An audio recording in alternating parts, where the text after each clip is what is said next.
Bueno, gracias, un gusto para todos recibirlos nuevamente en esta casa del acuerdo, como dijo Jorge, entre CSPM y el foro.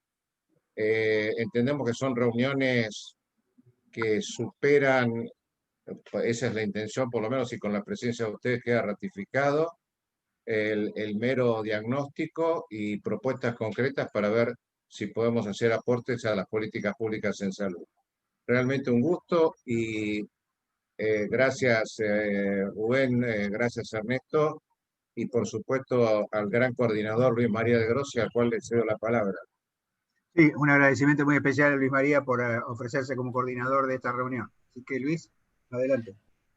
Bueno, buenas tardes a todos. El agradecimiento es mío, tanto hacia el Foro para el Desarrollo de la Ciencia como al Consejo de Certificación de Profesionales Médicos. Hoy, para mí, la verdad, esta tarea va a ser un honor y un placer a su vez hacerla, porque me va a tocar presentar a dos grandes, ¿no? Como yo siempre los catalogo, a dos personas que desde hace muchísimos años vienen trabajando para toda la salud, sin distinción, sin distinguir si es pública o privada, sin distinguir si somos financiadores o prestadores. Ellos han trabajado duramente, arduamente y han creado infinidad de herramientas para los que de alguna u otra manera tenemos que tomar decisiones en el día a día de esta áspera actividad que es la salud privada en la Argentina. Por eso el agradecimiento, reitero, es mío. Ustedes saben que, bueno, esto es un trabajo, la actualización del programa médico obligatorio, que se viene haciendo, es la 10ª actualización, es decir, que se han superado ya los 10 años de este trabajo. Las dos cabezas del equipo, porque sabemos que hay otra gente trabajando detrás de ellos, pero los dos referentes, los dos motores de esto y de tantas otras cosas son, como ustedes bien saben, el doctor Ernesto Van der Kooi y el doctor Rubén Torres. Voy a empezar por Ernesto. Ese es el orden que el trabajo, cuando hablan de los participantes y de los hacedores de esta extraordinaria tarea, lo definieron así que yo voy a respetar ese orden. El doctor Ernesto Van der Kooi, como todos sabemos, es médico con diploma de honor, especialista en administración de establecimientos de salud, máster en dirección de empresas, Universidad de El Salvador y Universidad del Deusto en España, presidente de Prosanity, Sociedad Anónima Consultora de Salud, profesor titular de la Cátedra de Estudios de los Sistemas y Organizaciones Sanitarias de la USAL, Universidad de El Salvador, desde marzo del 2013 a la fecha. Trabajó como profesor titular de la Cátedra Extraordinaria y Extracurricular de Economía de la Salud de la Universidad de El Salvador, presidente de Bristol Park, director del Hospital Municipal del Pilar, asesor del Instituto Nacional de Seguridad Social de Servicios Sociales para Jubilados y Pensionados, es decir, el PAMI, secretario de Salud y Acción Social de la Municipalidad del Pilar, interventor nacional del PROFE, consultor del Banco Mundial, es decir, PRESAL, que es el suborganismo, autor de varios libros de investigación aplicada y numerosos trabajos publicados de la especialidad. Y además, como todos sabemos, fue premiado en un sinnúmero de veces por su amplia trayectoria y sus distinguidos trabajos. Luego vamos a seguir con el doctor Rubén Torres, que como todos bien sabemos, médico especialista en cirugía infantil, Universidad Nacional de Buenos Aires. Para no ser menos, también fue diplomado de honor en su camada, magíster en sistemas de salud y seguridad social, magíster en dirección y gestión de sistemas de seguridad social, máster en sociología, especialista en planificación y gestión de políticas sociales, rector, como todos sabemos, de esa universidad ejemplar y que tantas satisfacciones nos ha dado a todos, como es la Universidad de Salud, presidente del Centro Especializado para la normalización y acreditación en salud, es decir, el SENAS, conocido por todos, presidente de la Federación Latinoamericana de Hospitales, miembro del Consejo Académico de la Fundación de Estudios para la Salud y la Seguridad Social, del FES, ex superintendente de Servicios de Salud de la Nación, ex gerente del Sistema de Servicios de Salud de la Organización Panamericana de la Salud, autor de varios libros de la especialidad, como todos sabemos y hemos leído, autor de numerosos trabajos publicados y presentados en libros, revistas, diarios, congresos, encuentros, tanto nacionales e internacionales, y también fue premiado dentro de nuestros límites nacionales por instituciones y entidades de nuestro quehacer nacional y por entidades de nivel internacional muy prestigiosa, por cierto.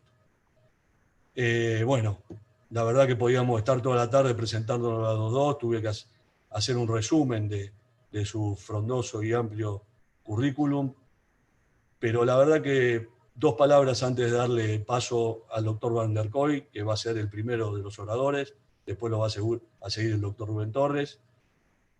Cuando dijo Jorge que yo me ofrecí gentilmente, creo que fue la palabra que utilizó para ser de moderador o de orientador un poco de lo que va a ser la interacción entre el auditorio y los dos prestigiosos dictantes.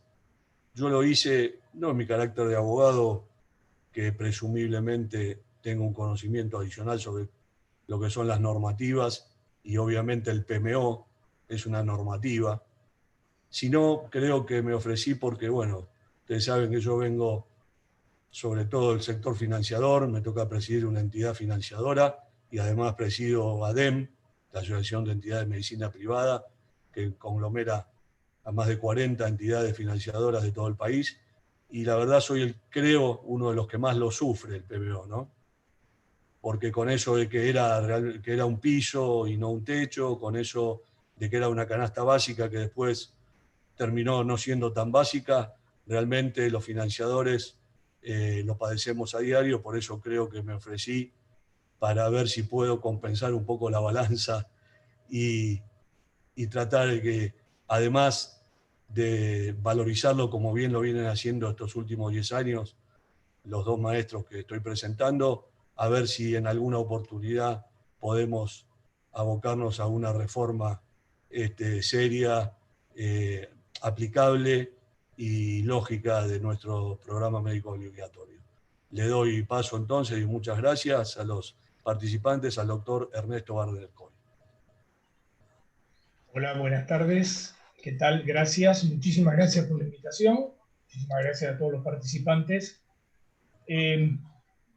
Nosotros el doctor Torres, vamos a hacer una presentación similar a la que en su oportunidad hicimos el 12 de noviembre.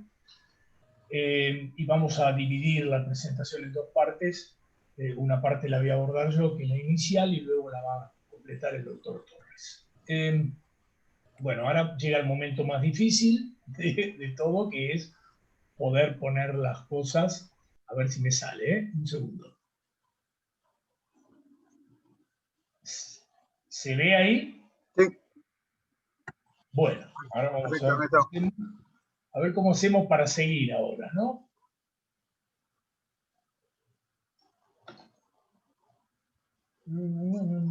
Ernesto, si vas abajo y a la izquierda de tu... Sí, no vas hay a ver nada. que hay dos flechitas, van a aparecer dos flechitas, una para atrás, una para adelante, abajo y a la izquierda. Con la flecha del teclado también, doctor. O con la flecha del teclado. Ah, el teclado, listo. A ver, para abajo, no se mueve. Este es el tema. No se mueve. La de la derecha probablemente, Ernesto. Con la flecha de la derecha probablemente. Derecha e izquierda.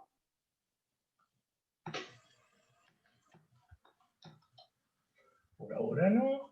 A ver. Yo sabía que algo iba a fallar en esto, ¿no? A ver.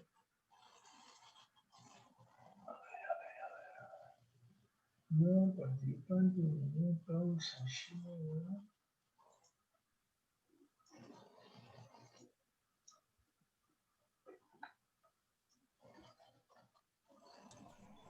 No Doc, se mueve la saliendo, presentación. y saliendo de pantalla completa. Y bueno, eso es lo que voy a tratar de hacer, a ver si puedo. Ustedes dicen que abajo tengo Acá, cuál acá abajo, ahí abajo tenés esas dos flechitas, ahí está. Ahí está, ahora sí. Listo. Bueno, muchísimas gracias, doctor Neira. De nada, doctor Caldandercoy. No, por favor. Estos son los momentos más complejos. Bueno, nosotros hicimos el 12 de noviembre la presentación este año de la actualización y esta actualización, nosotros actualizamos año a año cuál es el valor del programa médico obligatorio a una fecha determinada que habitualmente en los últimos años es el 31 de julio. Y entonces hacemos de un año a un año todas las actualizaciones. Entendemos, por supuesto, el programa médico obligatorio como el conjunto o la canasta de prestaciones que deben brindar todos los agentes de salud regulados por la superintendencia, o sea, las obras sociales nacionales y las prepagas. Y por supuesto, sabemos que este programa médico obligatorio es también tomado como parámetro de cobertura, por lo menos como parámetro, ¿no es cierto?, por las obras sociales provinciales y también cuando hace los programas por el sector público. Que esto sea tomado como parámetro no significa que el programa médico obligatorio se brinde de la misma forma que se brinda a los agentes regulados al resto de los sectores, tal cual lo venimos diciendo y lo hemos charlado en varias oportunidades. ¿Qué hacemos en este trabajo, en esta investigación? Que por supuesto también muy bien lo dijo María, es una investigación en la cual participa mucha gente. El hecho que esté en este momento el doctor Torres y yo es solamente una representación de todos los que de alguna forma van haciendo también, nos ayudan en este trabajo desde el 2010, que fue el primero. En el trabajo del 2010, ustedes pueden ver bien descrita toda la metodología que fue utilizada. Cómo se fue haciendo la metodología, cómo se fue haciendo renglón por renglón, cómo hicimos para desarrollar los diferentes tipos de familias, cómo las fuimos uniendo o dividiendo en grupos, etcétera, etcétera. También, con el correr del tiempo, varios de los parámetros esos se fueron modificando y en cada una de las actualizaciones aparecen algunas modificaciones que, por supuesto, se plasman en cada una de las presentaciones de ese año. Los objetivos del trabajo son dos. Uno, saber cuál es el gasto. Y es la parte que yo voy a pasar en este momento. La segunda parte es evaluar qué capacidad de financiamiento tienen los agentes obligados a brindarlo. O sea, en qué medida los que están obligados a brindarlo se están en condiciones de financiarlo. Esa segunda parte es la que va a exponer el doctor Torres. Tal cual les dije, la primera versión fue en 2010. Hicimos toda una gran revisión, no solamente de bibliografía, hicimos revisión de método de cálculo de costos, etc. Nosotros tomamos datos de muchas obras sociales, gracias a Dios pudimos acceder a muchísimos datos, lo cual hizo que nuestra muestra fuera más que representativa. Siempre lo decimos que si la superintendencia tuviera la totalidad de los datos de todas las obras sociales a las cuales regula y de los prepagos, tendrían el universo, con lo cual seguramente los resultados serían más ajustados a la realidad. De cualquier forma, la magnitud de la muestra que nosotros tomamos hace que creemos que sea muy, muy representativa del universo. Para poder hacer el trabajo nos encontramos que entre las diferentes entidades existe mucha o bastante heterogeneidad en lo que tiene que ver con edad, sexo, etc. Por lo tanto, nuestro trabajo, el costeo de nuestro trabajo se basó en dos elementos. La forma en que uno puede sacar un costo tiene que ver o utilizando, como usamos nosotros, las frecuencias de uso, tasas de uso, indicadores de uso, etcétera, como quieran llamarlo, de cada una de las prácticas que están incorporadas dentro del programa médico obligatorio, algunas de ellas, por supuesto, agrupadas. El laboratorio no lo hacemos uno por uno, pero sí lo agrupamos porque en el primer trabajo, si ustedes se fijan, está dicho cómo fue ponderado el laboratorio y con qué porcentualidad cada una de las prácticas. Y el segundo elemento que tomamos nosotros para sacar el costo es el precio. Las tasas de uso son variables, sin dudas, según el tipo de entidad, por eso en general uno tiene que consolidarlas. Y los precios es más variable aún que las tasas de uso, más cuando existe tan alta inflación como existe en la actualidad, desde hace muchos años, y por lo tanto no existen precios de referencia. Es todo un trabajo determinar el precio que uno le pone a cada una de las prácticas para que nos dé un valor por afiliado y por año, o sea, una cápita por afiliado y por año, y después por afiliado y por mes, a lo cual, digamos, a lo cual vamos al fin del trabajo, por afiliado y por mes. O sea, dos elementos utilizamos, tasas de uso y precio de un alta.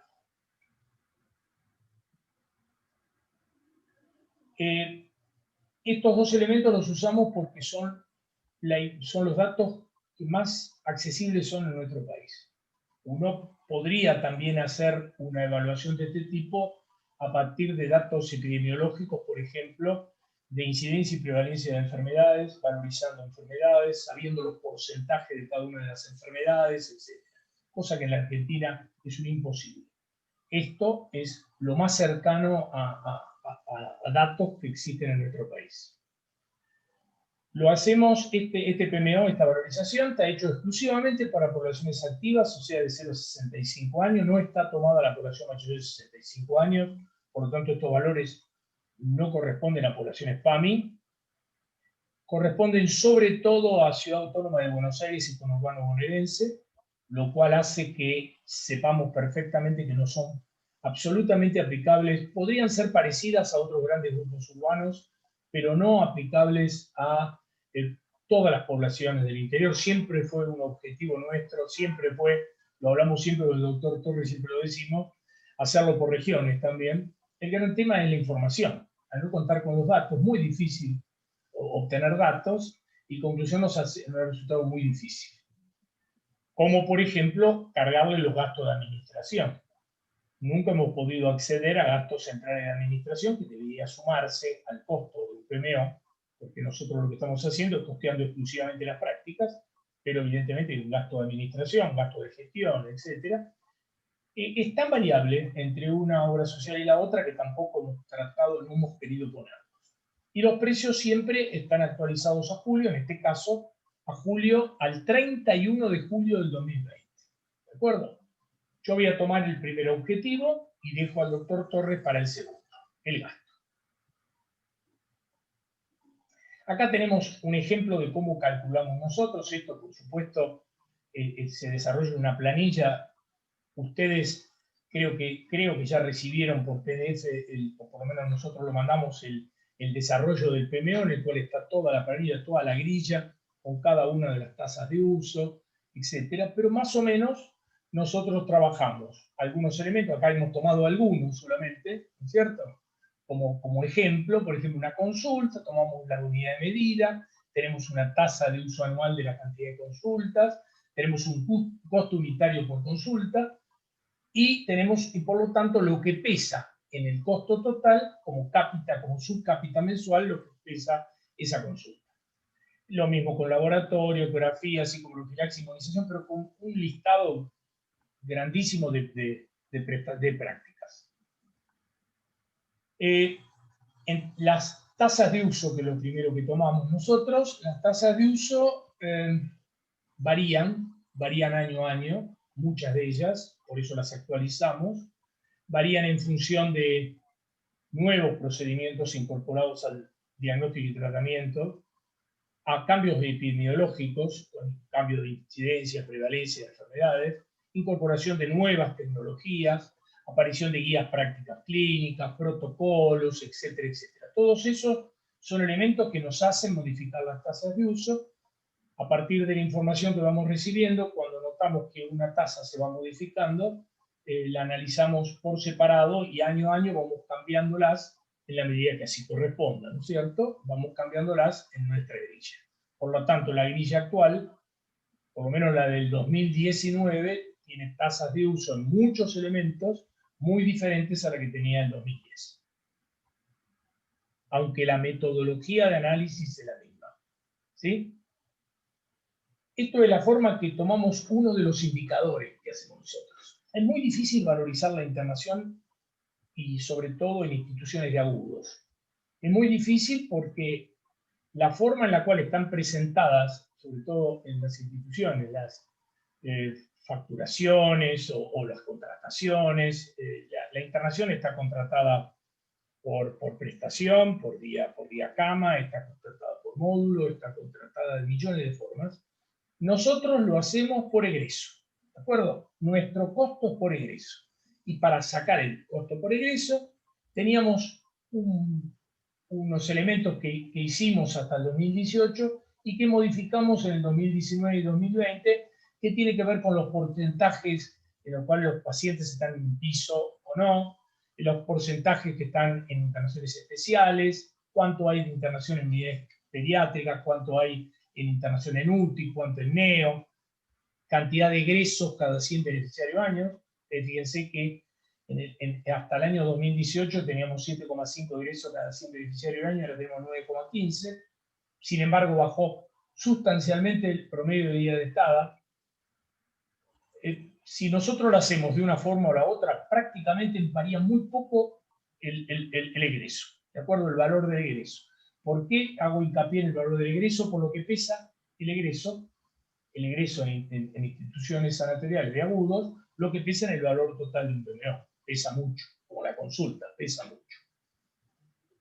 Cuando nosotros, toda la grilla que hemos hecho, la tenemos dividida, la totalidad del listado, en 4 grandes grupos. Lo que son programas preventivos, cuyos indicadores de uso están descritos en el mismo PMO, o sea, cuántas consultas hay que hacer, cuáles son las prácticas que deben acompañar a las consultas, con qué frecuencia, etc. Todo lo que son las prestaciones ambulatorias, si lo hemos llamado.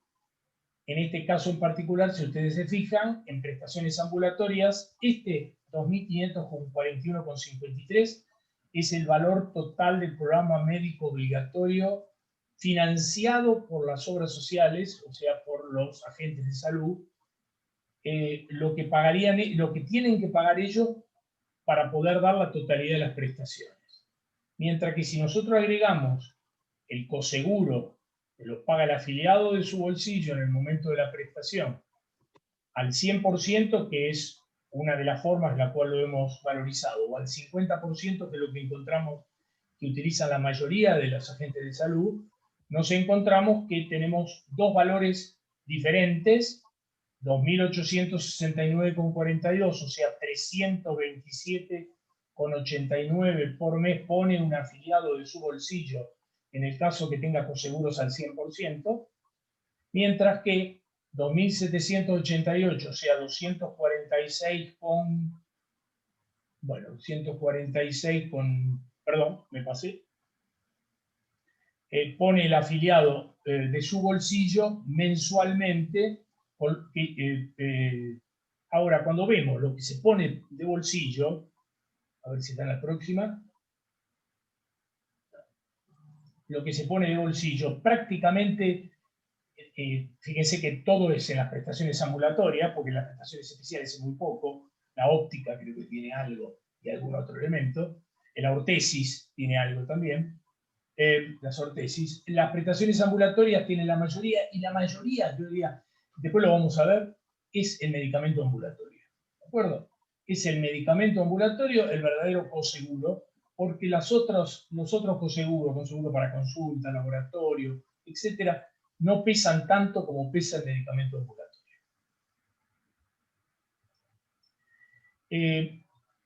Si la misma estructura de los 4 programas los tomamos en porcentajes, los programas preventivos en el total del PMO, en los 2.500 y pico de pesos que financia los agentes de salud, el 8,2 son los programas preventivos, el 37,3 las ambulatorias, 26,4 las prestaciones con internación y 28,1 las prestaciones especiales. ¿De acuerdo?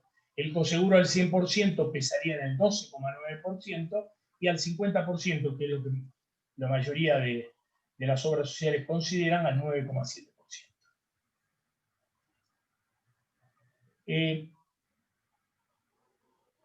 Esto es lo que inciden los medicamentos en un programa médico obligatorio. Hacemos referencia porque el año pasado el trabajo de presentación del 2019 fue básicamente un trabajo en el cual desarrollamos el tema medicamentos por lo que vemos nosotros que impacta en el PMEO. Entonces se lo puedo dejar sin ningún problema. Ustedes fíjense que para nosotros, y consideramos que estamos bajos en esto, impactan en un 37,8% porque los medicamentos están en los programas preventivos, están en todas las prestaciones ambulatorias, por supuesto los medicamentos de por sí, pero también los medicamentos están incorporados en muchas prestaciones de diagnóstico ambulatorio, están incorporados, en internación por supuesto, y en prestaciones especiales, en muchas prestaciones especiales, pero sobre todo en lo que son los medicamentos de alto costo. ¿De acuerdo? De estos 370 pesos de cápita mensual, ¿no es cierto?, de los medicamentos en prestaciones especiales, 292 cubre el sur y hay 77 pesos con 82 por beneficiario un mes que no está cubierto ni siquiera por el sur. Digamos, 292 cubre el sur en la medida que el sur tuviera los fondos para cubrir la totalidad de esos medicamentos en tiempo y forma. ¿De acuerdo? Eso tampoco ocurre. En cada uno de los programas las prestaciones con mayor impacto. Esto es muy importante, ¿saben por qué? Porque tomando estas prestaciones uno cubre el 80 y pico por ciento del valor de un PMO. Teniendo estos indicadores, uno ya puede actualizar bastante bien el valor de un PMO. En los programas preventivos, el programa materno-infantil, es el que significa el 76%, porque en el programa materno-infantil están las vacunaciones, sobre todo. Pesa mucho la vacuna. Ustedes van a decir, las vacunas las pone el Estado en forma gratuita del programa nacional. Esto, lo que estamos planteando es que esto alguien lo tiene que financiar. O sea que este costo existe. Después, quién lo paga es otra cosa. Las prestaciones ambulatorias, si ustedes se fijan, son básicamente las consultas, diagnóstico por imagen, el laboratorio, los medicamentos y la odontología. Los medicamentos pesan en un 28%, para que se den cuenta. Las prestaciones con internación, la internación de agudos en el establecimiento de agudos pesa el 93%. Hay otro tipo de internaciones, por supuesto. La internación domiciliaria, internaciones paliativas, etc. Pero la internación de agudos en establecimientos es el 93%. Y de las prestaciones especiales, las dos más importantes sin duda son los medicamentos especiales y los discapacitados. Están también las ambulancias, los traslados, emergencia, prótesis, ortesis, también impactan. Pero los medicamentos especiales son un 50%. Y después de ello, lo que es la discapacidad. Fíjense ustedes lo que ha pasado del 2010 al 2020 con los 4 grupos de prestaciones. Porque esto lo hemos marcado, año a año lo venimos marcando. Ustedes se fijan, las prestaciones ambulatorias estaban en 2010 eran el 45,5 y ahora son el 37,9.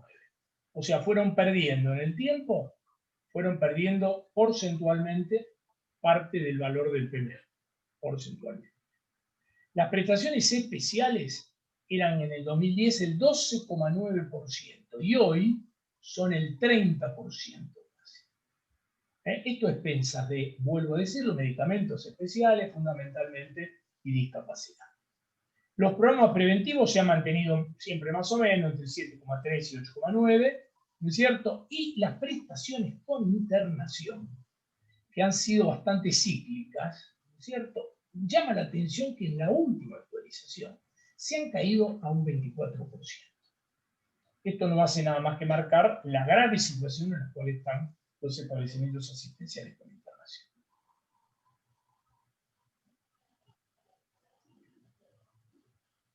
Esta ha sido la evolución del PMO desde el 2010 a la fecha. Está el gasto pagado por el financiador, y lo que paga de bolsillo, el gasto de bolsillo que le paga el afiliado. Entonces, fíjense, cuando partimos, ahora en otra, creo que en la próxima diapositiva, está bien marcado, ¿no? En el 2010, estos eran los valores.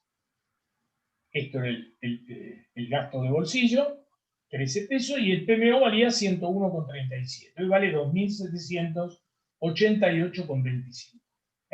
Incorporando el gasto de bolsillo al 50%. Si no, 88,26 contra 2.541,50. Esto es lo que ocurrió en todos estos años. Si ustedes se fijan, estos son los costos en salud durante estos años, 400,3,2%, partiendo del 2010 como base cero, y una inflación de 338,40. Lo cual hace que, evidentemente, los costos en salud han superado más del 60%, ¿no es cierto?, a la inflación acumulada. Un elemento que quiero marcar. En esta actualización del PMO, en esta en particular, nosotros no tocamos los indicadores o tasas o frecuencia de uso de cada una de las prácticas respecto al 2019.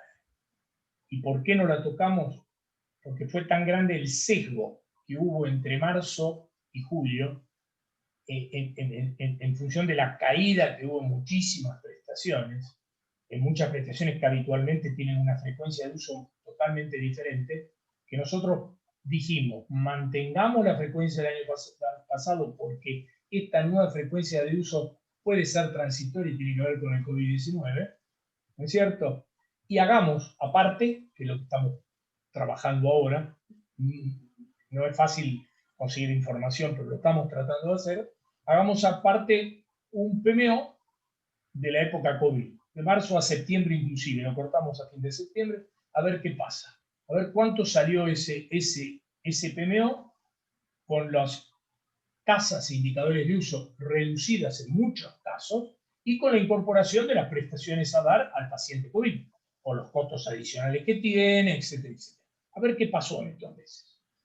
La impresión que a uno le da es que habiendo recibido las obras sociales por parte de la superintendencia, aportes que les aseguraron los ingresos a febrero, los ingresos habituales a febrero del 2019, o sea que no han tenido caída de ingresos, y habiéndole aportado a partir de fondos especiales, siempre de la superintendencia, o sea, aportes que provienen de los trabajadores y los empleadores, no son puestos por el Estado, fondos que había residuales que había guardados, le aportó mucho más dinero de cobertura sur que lo que estaba haciendo habitualmente, y eso ha hecho, la impresión que a uno le da, ha hecho que algunas obras sociales hayan podido, digamos, levantar un poquito la cabeza o estar menos hundidos de lo que están durante estos meses, cosa que no ocurrió con el sector prestador. El sector prestador desde febrero a la fecha no ha conseguido ningún tipo de mejoramiento de aranceles. Estamos hablando desde el profesional médico, instituciones sanatoriales, centro de diagnóstico y tratamiento, etcétera, etcétera, etcétera. A ver, yo creo que... con esto creo que termino. A ver si está el 2. No, 2 cosas más. Esta es la composición por edad y sexo de la población que nosotros analizamos, la población, y esto es un elemento que es interesante, que lo desarrollamos también en conjunto cuando hicimos lo que era ajuste por riesgo, un librito que presentamos hace unos años. ¿Y esto qué tiene que ver? Uno cuando tiene su población, todas las poblaciones no son iguales de una obra social a otra. Se modifica la cantidad de personas determinado por sexo, por edad, más allá que todas están dentro de 0,65, los porcentajes no son iguales. Si uno toma la población que tiene y la va dividiendo por grupos, así como está acá, y lo va multiplicando, o sea, ponderando por sexo con este coeficiente, uno puede llegar a un valor del PMO más real para su población que la que nosotros hacemos, que es una población general. ¿Cómo lo sacamos esto? Fue un trabajo de chinos, que hicimos su oportunidad, tomando un grupo de poblaciones y viendo a cada edad cuál era la frecuencia de uso de cada una de las prestaciones.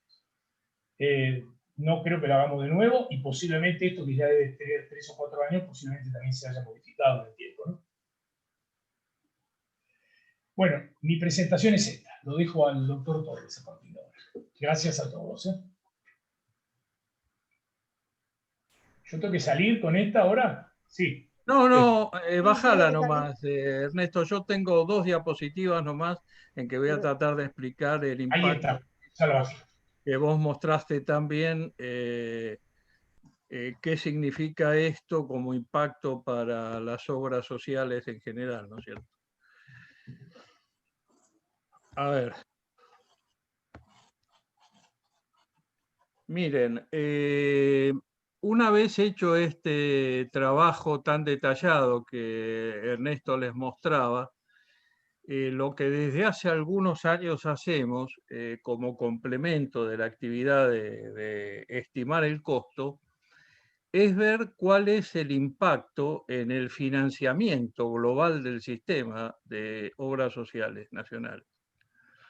Miren, ustedes tienen en este cuadro de arriba a la izquierda de ustedes el conjunto de obras sociales que solamente con sus aportes y contribuciones, nada más que con aportes y contribuciones, están en condiciones de cubrir el programa médico obligatorio, que son el 25.5% de totalidad de las 296 obras sociales nacionales. Es decir, que solo 74 de esas obras sociales pueden cubrir el programa médico obligatorio con sus ingresos naturales. Ahora, lo más grave de esto es que si ustedes se fijan en la columna de la derecha, donde dice beneficiarios, esto implica que solo el 21% de los beneficiarios del sistema, lo cual es menos de 3 millones de personas, están cubiertas por una obra social que recauda lo suficiente para poder cubrir lo que teóricamente se les garantiza a través del actual programa médico obligatorio. Y esto habla de la gravedad del sistema y de la gravedad de un PMO que, como decía Luis María cuando abría esta reunión, fue decidido acríticamente, sin tomar en cuenta las posibilidades de cobertura del sistema. A la derecha ustedes ven un cuadro en el cual nosotros hemos volcado el impacto que los subsidios, y cuidado acá entiéndase bien porque muchas veces la prensa desfigura esta situación cuando dice, a ver, se les transfirió a las obras sociales fondos. Acá no estamos hablando de ningún fondo que se haya transferido de ningún otro lado que no sean aportes y contribuciones. Es decir, del Fondo Solidario de Redistribución, que acumula, como ustedes saben, aproximadamente el 15% del 9% total de aportes y contribuciones de cada trabajador y empleador, de ese Fondo Solidario de Redistribución y a través, básicamente, de los 4 subsidios hoy en vigencia, que son el SUMA, es decir, el subsidio único de mitigación de asimetrías, el SANO, el sistema automático nominativo de las obras sociales, el SUMA 65, que es el sistema de mitigación que cubre a aquellos afiliados jubilados que permanecieron en sus obras sociales, y el SUMARTE, es decir, el que cubre a los trabajadores de régimen de trabajo especial, como son los monotributistas y las empleadas de casas particulares, más el SUR, el Sistema Único de Reintegros, cuando se suma todo ese monto de dinero más el sistema de integración que cubre a la discapacidad y que es anterior su detracción a la transferencia de los montos al Fondo Solidario de Redistribución, con todo ese aporte se llega a esta situación que ustedes ven acá. Es decir, de aquellas 74 obras sociales que alcanzaban para cubrir el programa médico obligatorio, pasamos a 142 obras sociales, menos de la mitad de las obras sociales del sistema.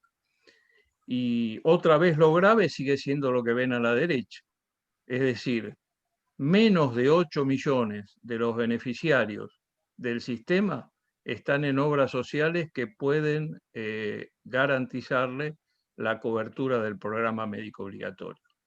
Esto habla elocuentemente de que el sistema, aún utilizando su mecanismo solidario más potente, que es el Fondo Solidario de Redistribución, no puede alcanzar para cubrir un programa médico obligatorio totalmente acrítico y elaborado sin ninguno de los criterios que un conjunto de prestaciones tiene. ¿A qué me refiero? Como ahora se va a discutir otra vez el tema del programa médico obligatorio, la teoría dice que los conjuntos de prestaciones tienen básicamente 3 componentes. El primero de ellos es definir las enfermedades que va a cubrir. En segundo lugar, cuáles son las guías y protocolos con que se van a cubrir esas enfermedades. Y la tercera, quiénes son los que están habilitados para realizar esas prestaciones.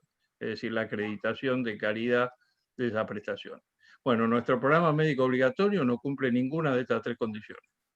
Entonces, bueno, el resultado es, lógicamente, el resultado que ustedes ven acá en términos de imposibilidad de cobertura. A esto súmele los devaneos de nuestros legisladores y el resultado vuelve a ser otra vez este que ven acá. Es decir, prometemos algo que no estamos en condiciones de cumplir. Lo que van a ver ahora los va a sorprender, que es esta otra diapositiva que les muestra a lo largo de los últimos 5 años la cantidad de obras sociales que están en condiciones de cubrir el programa médico obligatorio. Y llamativamente, fíjense que en este 2020 hay más obras sociales que las que había en el 2019, igualando casi a las que había en el 2018, superándolas. Bueno, esto yo diría es un sesgo que Ernesto marcó muy bien en la definición que hizo antes. Cuidado porque acá hay incorporado unos montos de dinero muy importantes que llegaron a las obras sociales fruto básicamente de 2 niveles de aporte. Uno, 4.980 millones de pesos provenientes del Fondo de Emergencia previsto por aquella ley de comienzos del gobierno anterior, donde se le devolvieron a las obras sociales 30.000 millones de pesos que se habían acumulado del Fondo Solidario de Redistribución y que nunca se les habían devuelto. Recuerden que de esos 30.000 millones, 8.000 millones fueron a parar al Ministerio de Salud de la Nación para contribuir a la cobertura universal de salud. Unos 2.750 millones, si no me acuerdo mal, se devolvieron en forma automática, porque era justamente la deuda pendiente del Fondo Solidario del año 2015. 4.000 millones fueron a un fondo de emergencia y ese fondo es el que se utilizó justamente para estos 4.982 millones que se han devuelto, fruto de ese fondo más las acreencias por intereses del tiempo transcurrido. Y el resto, para completar los 30.000 millones, fueron bonos de la deuda argentina que vencen justamente en unos días más.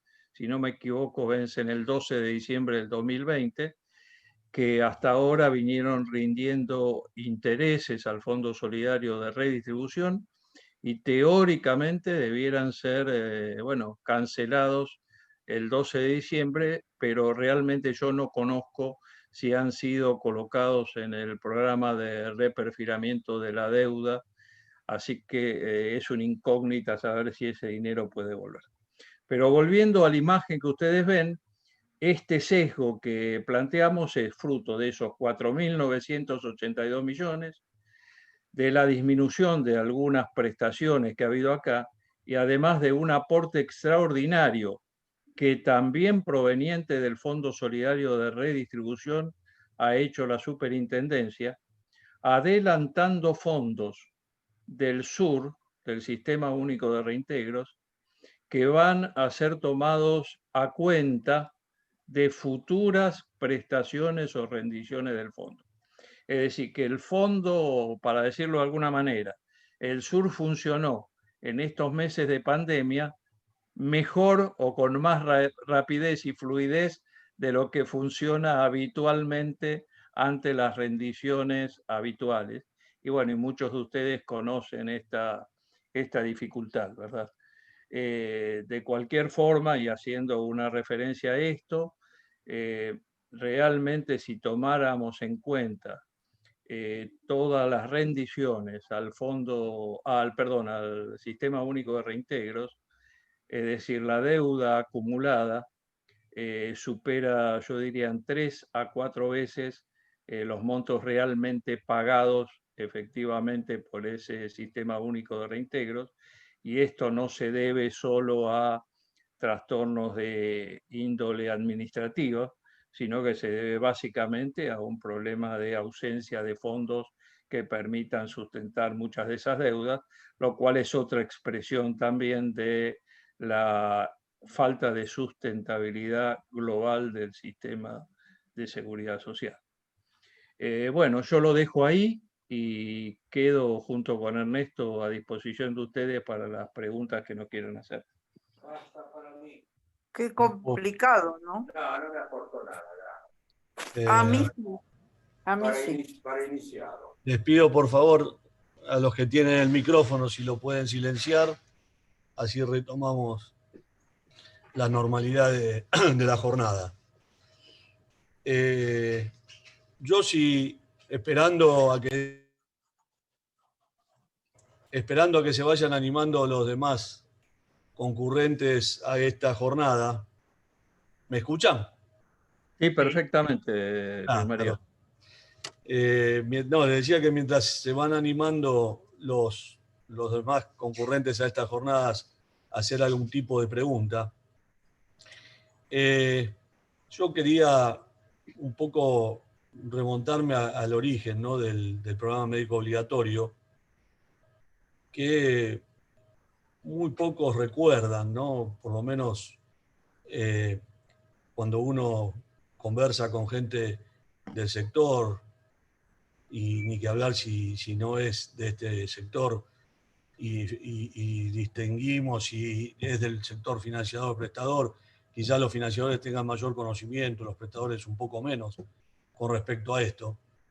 Pero fue creado en el año 1995, ¿no? A partir del decreto aquel famoso 492. Y desde ahí, a mi criterio, y acá va un poco la opinión que requiero de los dos expertos que hoy pudimos escuchar con tanta claridad, fue algo que nació ya, digamos, con errores básicos y fundamentales. Fue como poner el carro delante del caballo, fue como decir, voy a llevar adelante cualquier emprendimiento, pero no tengo ni el presupuesto que ese emprendimiento me va a llevar a costar, y menos tengo aún cómo voy a financiarlo, ni de dónde van a venir los fondos para hacerlo. La verdad que ya la definición, aquella famosa canasta básica que nos enseñaron desde el año 95, de las prestaciones obligatorias, a que todos los agentes del seguro de salud estamos obligados, sin preexistencias, sin carencias, sin exámenes de admisión, obviamente. Le pregunto a los dos, ¿es viable el mantenimiento no de este PMO, porque hoy sabemos que fue avanzando y fue aumentándose? ¿Fue viable en un principio, con ese escenario, con esa economía de aquel entonces, la posibilidad de poder financiar tanto obras sociales como entidades a través del Seguro Nacional de Salud, financiar la totalidad de esas prestaciones que preveía dicha normativa? No sé, Ernesto, si querés contestar vos, porque yo era muy joven en esa época y no me acuerdo, ¿viste? Pero... Estás muteado, Ernesto. Estás muteado. No sabía que antes del 2010 esto existía, la verdad. Bueno. No sé, Rubén, como vos quieras.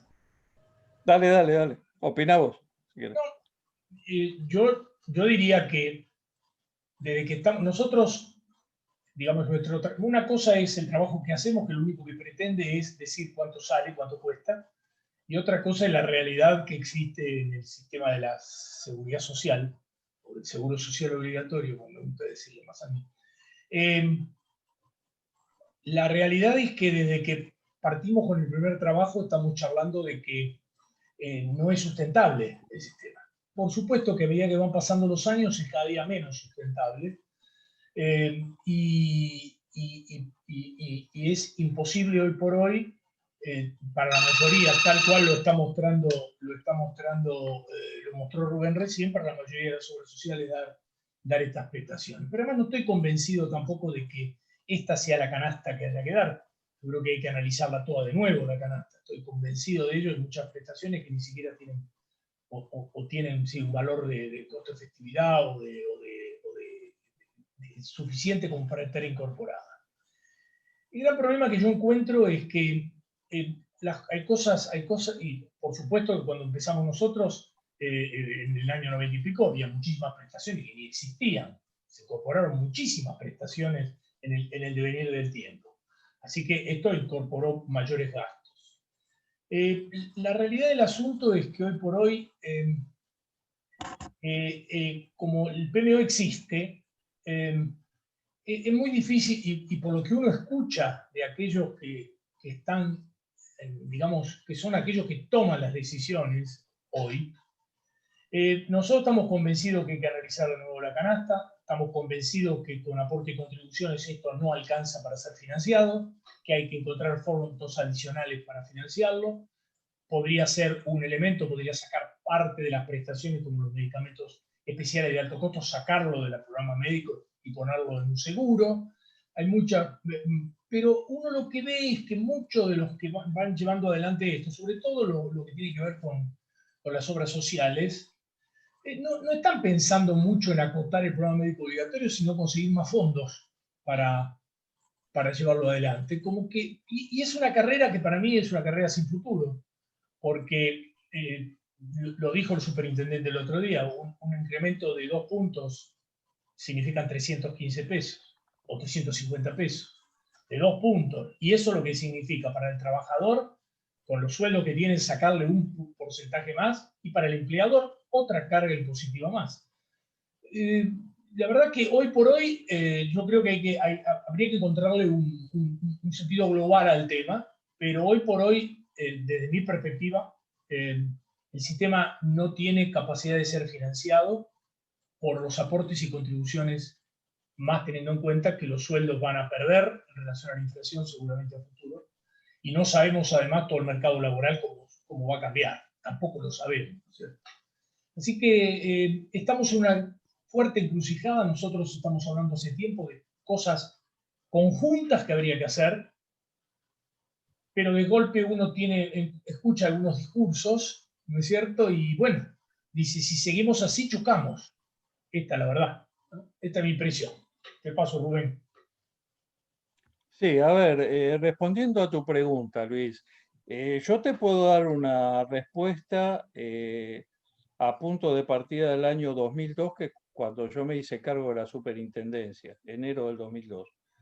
Nosotros ahí mismo, apenas llegado y con un escenario de crisis bastante similar a este, y te diría que respecto del impacto en los aportes y contribuciones mayor que este, en esos momentos no alcanzaba ya para cubrir el programa médico obligatorio. Y vos ahí ya todavía no tenías biológicos, recién empezaban a aparecer los anticuerpos monoclonales. Yo me acuerdo que tuvimos las primeras peleas con los medicamentos para la psoriasis y demás mientras era superintendente. Así que ya ahí no alcanzaba. Ahora, para contestártelo teóricamente, desde el punto de vista de lo que dice la teoría, ya en el año 95, cuando Argentina decide instalar el programa médico obligatorio a instancias de los organismos internacionales de crédito, porque no se olviden que el PMO fue resultado de uno de los tantos programas de reconversión de las obras sociales. Correcto. Bueno, se usó un criterio que ya había escrito en ese momento un libro, un autor catalán, que se llamaba Cómo se construye un conjunto de prestaciones de salud, que lo publicó la Organización Panamericana de la Salud en ese momento, y mencionaba estas tres cosas que yo les mencioné antes. Es decir, para hacer una canasta de prestaciones uno tiene que definir qué va a cubrir, con qué guía de protocolo lo va a cubrir y quiénes son los que lo pueden prestar. Y nosotros no usamos ninguno de esos elementos para armar nuestro original programa médico obligatorio. Les doy otro dato que viene a esto. Cuando nosotros encontramos esto en el 2002, conjuntamente con un grupo de muchachos que después constituyen el IEX, su primer trabajo fue este, lo citamos, y nos pusimos a revisar el programa médico obligatorio, revisamos 500 prestaciones del programa médico obligatorio, por esto que dice Ernesto, de que hay cosas que no sabemos si tienen que estar. Y bueno, de ahí nosotros sacamos la base para hacer lo que después se llamó Programa Médico Obligatorio de Emergencia. En el 2003 hoy vigente todavía. Pero ahí, si ustedes a grandes rasgos, ahí 64% de esas 500 prestaciones no tenían evidencia científica de que tuvieran que estar en el programa médico obligatorio. O que si tenían que estar en el programa médico obligatorio, tenían que tener una guía muy concreta de la indicación para la cual se iban a usar. Entonces, esto es fruto evidentemente de un desorden y de la falta de apego a las reglas habituales técnicas, digamos, de conformación de un programa médico obligatorio. Sí, bueno, la verdad que impecable cómo me contestaron los dos, porque hacia eso estaba orientada la pregunta, ¿no? Y realmente, bueno, tal cual vos lo decís, Rubén, en el 2002, cuando derogaron incluso la resolución que había dictado en el gobierno de la Rúa también, que había ido un poquito más allá que la del 95, había fijado como una política de Estado que esa canasta tenía que ser obligatoria y que iba a ser defendida como una política o definida como política de Estado. Obviamente, bueno, fue un acto de gobierno muy lógico, práctico y tendiente a por lo menos parar la pelota, hablando futbolísticamente, y empezar a rever el escenario, porque ya era imposible continuar con esa exigencia, ¿no? Y como siempre yo aclaro, como desde el financiador y teniendo herramientas tan fantásticas como esta, porque la verdad que es una herramienta para tomar decisiones permanentemente. Es decir, lo que ustedes hacen, los financiadores, lo tenemos como un manual de cabecera, porque hay que tomar decisiones todos los días y si nosotros no tenemos, y creo que en algún momento del trabajo ustedes lo mencionan por ahí, diciendo que como una obra social o como una entidad financiadora privada de la salud puede tomar decisiones cuando no sabe ni cuánto es el PMO, ni cómo está actualizado su valor, y menos aún de dónde va a obtener los recursos, ¿no? Esto es gravísimo. Y un ejemplo claro, cuando uno fija cuotas, vamos ahora ya a la medicina prepaga de lleno, que no tiene que ver con un porcentaje del ingreso de los trabajadores vía recursos, aportes, contribuciones, etc. Sino cuando yo fijo una cuota. Cuando yo fijé una cuota de mis productos, es decir, de mi grilla de planes, no existían los monoclonales, no existían las tomografías, no existían las resonancias, ningún método tan avanzado, tanto de diagnóstico como de tratamiento. Las enfermedades catastróficas, muchas ni se conocían. Es decir, que como el absurdo, ¿no?, de pensar que a todo lo que ya dijimos le sumamos esto, que yo sigo cobrando una cuota, habiendo hecho un cálculo actuarial y ponderado, costeado mi plan, sin esta cantidad de metodologías novedosas, tecnologías y demás, y encima pretenden que sigamos dando la prestación por esos valores, amén de habernos regulado el precio también, ¿no? Porque yo lo escuchaba a Ernesto cuando decía que este año ningún prestador prácticamente ha conseguido algún aumento de aranceles, sea un prestador individual o institucional como los sanatorios, los centros de atención primaria o imágenes, etc. Claro, ¿cómo vamos a poder trasladar un aumento a los prestadores si nuestro precio regulado por la ley 26682 se mantuvo congelado 12 meses, ¿no? Luis, para darte el número, porque veo por ahí que el amigo Marenco preguntaba cómo pensamos que va a ser el año que viene. Ya la Yo viste, estoy la iba a hacer apurado y me ahora. tengo que retirar, así que lo dejo a Ernesto que pueda hablar del futuro. Pero no, realmente quiero darte un dato. Yo recién te decía, mira, en el 2002 ya con la recaudación no alcanzaba para cubrir el programa médico obligatorio.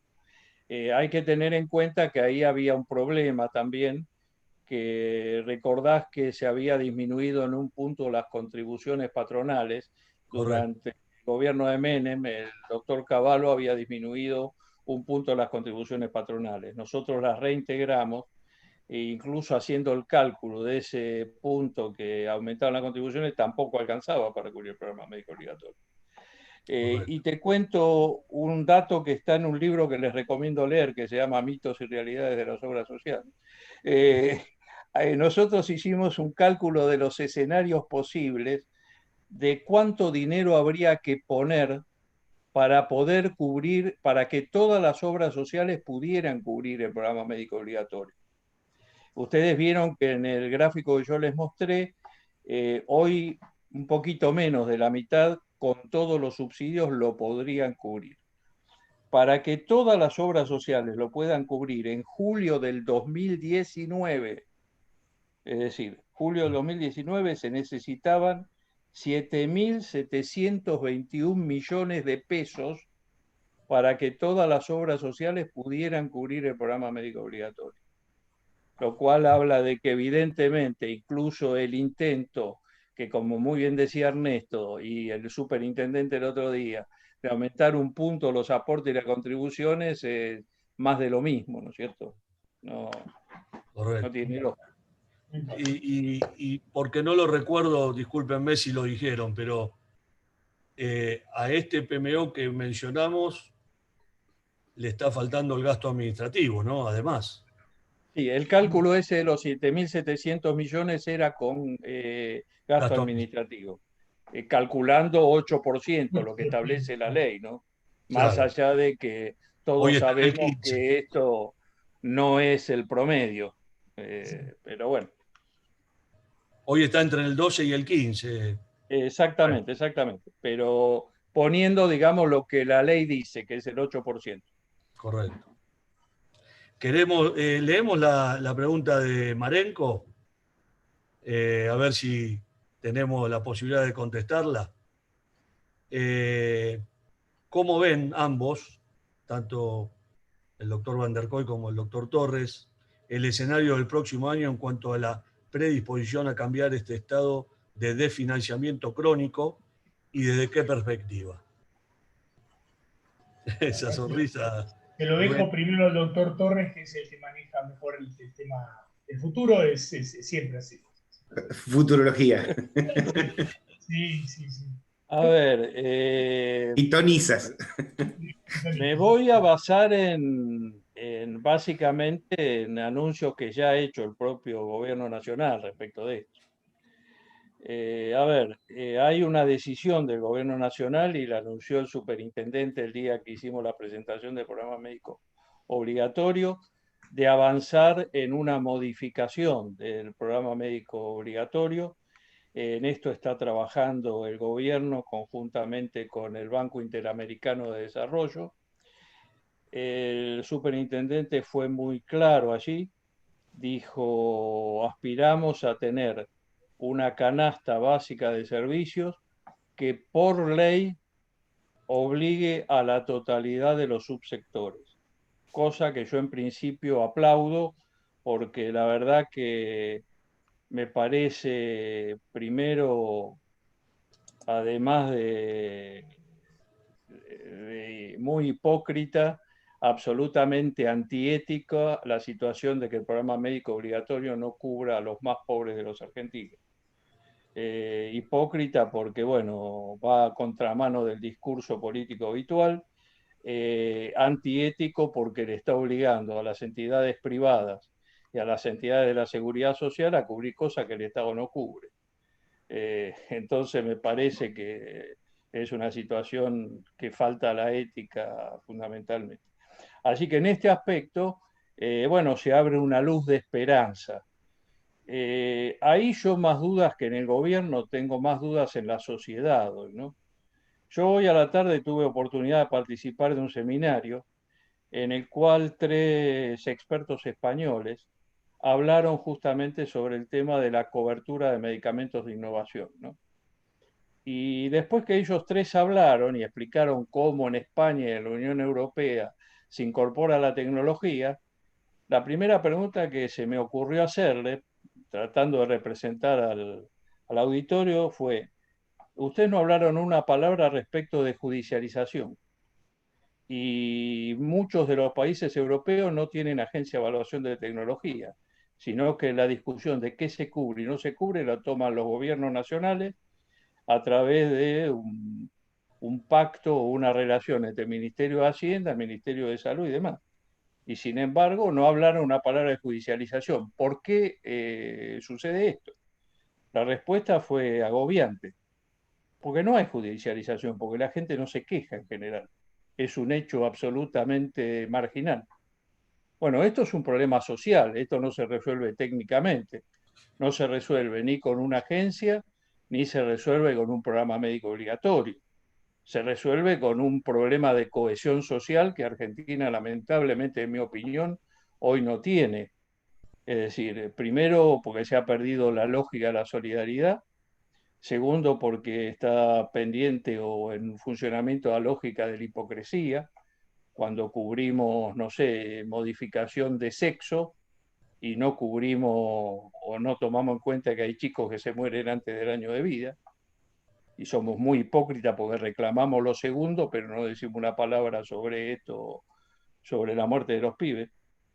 Y después, porque evidentemente, y bueno, está reflejado, cuidado, no le echemos las culpas a los legisladores no son más que la expresión de nuestra sociedad, ¿no es cierto? De alguna manera. Los legisladores que más o menos, dice Sechi, sí, yo también lo acepto, pero son algún grado de representación de nuestra sociedad, y cuando ellos votan leyes escandinavas, en un país donde repartimos tarjetas para que la gente compre comida, me parece que hay una actitud de hipocresía que no va a ser fácil de resolver solamente con medidas técnicas, ¿no? Con modificar el PMO o con aumentar la financiación. Después el otro aspecto que es concretamente vinculado a las posibilidades de financiamiento, yo ahí lo veo difícil. Creo que no hay muchas fuentes más, Marenco, de buscar plata. Vos también lo vivís en tu propia obra social. Vos no le podés pedir a tu gobernador hoy que ponga más dinero porque está en un proceso de recesión importante y demás. Va a ser difícil poder aumentar impuestos en Argentina. Entonces creo que lo que hay que hacer es otra vez una mirada no hipócrita hacia atrás respecto del aumento del gasto público, ¿no? Y ahí en el aumento del gasto público hay dos componentes importantes. Uno de ellos, que es el más importante de todos, que es el gasto previsional, donde ahí eso exige una discusión que va mucho más allá de cómo se ajustan las jubilaciones.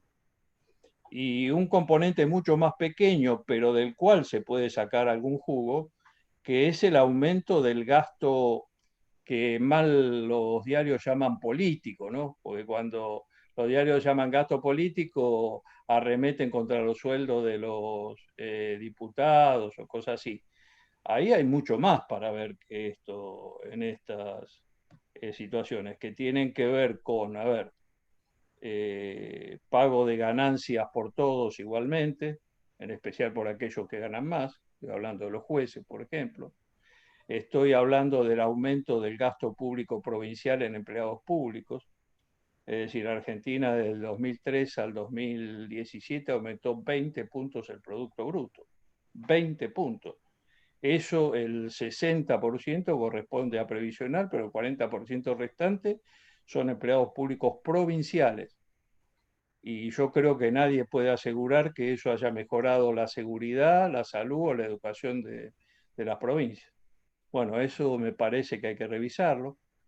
Y bueno, si no se avanza en ese campo, me parece que es difícil hacer eso.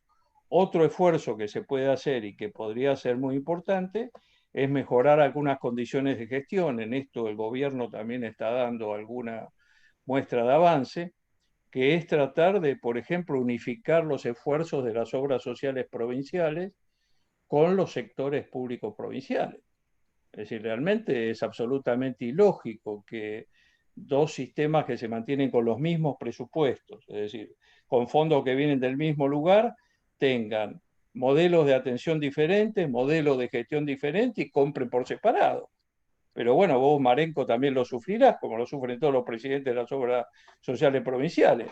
Vos comprás, no sé, los monoclonales un precio, el gobierno provincial lo compra otro.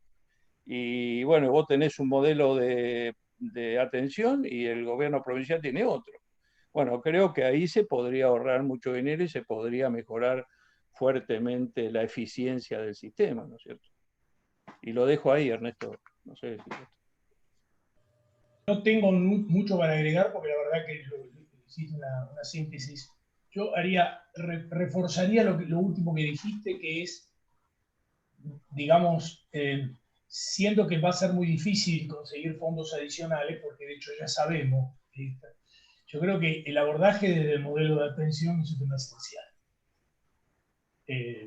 Y bueno, y ya sabemos además, porque lo hemos discutido en este foro muchas veces, cuál sería el tipo de modelo de atención que, según nuestro entender, ¿no es cierto?, permitiría una mejor gestión de todo y al mismo tiempo mejorar la calidad de la atención por un lado y controlar los gastos por otro.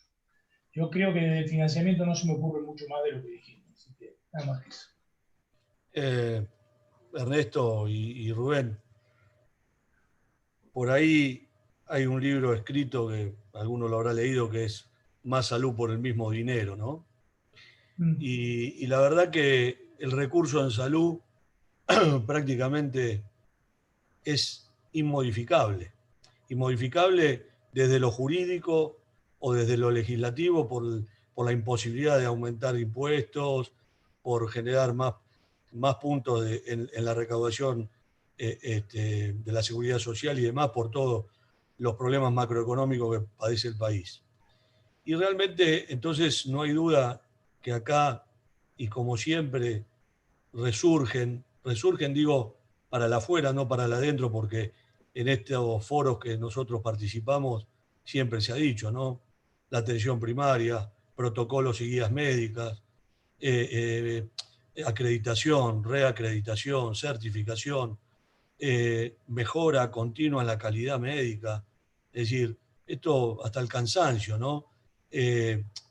Una consulta en un de un médico interno o de un médico con experiencia en una habitación de un sanatorio, de un médico de más de 15, 20 años de profesión, le cuesta al sanatorio, que no es el negocio de él, pero sí a los financiadores los financiadores nos ponemos contentos, 2,5 veces menos que la de un residente. Y eso tiene que ver un poco con todo lo que estamos hablando, ¿no? Entonces, creo que vamos a tener que arreglarnos con los mismos recursos. Creo que claramente tanto Rubén como vos lo han dicho, y esto es claramente que va a ser así, y entonces tendremos que trabajar en todos los demás aspectos, ¿no? Y hablaron de la cultura. La cultura creo que es un tema importante. La cultura europea yo siempre la pongo por encima en estas cuestiones de salud y sobre todo de algunos países de la Unión, ¿no? A nosotros acá la cultura nos la inculcaron obviamente muchas veces desde arriba, porque la cultura generalmente se derrama de la cúspide hacia la base.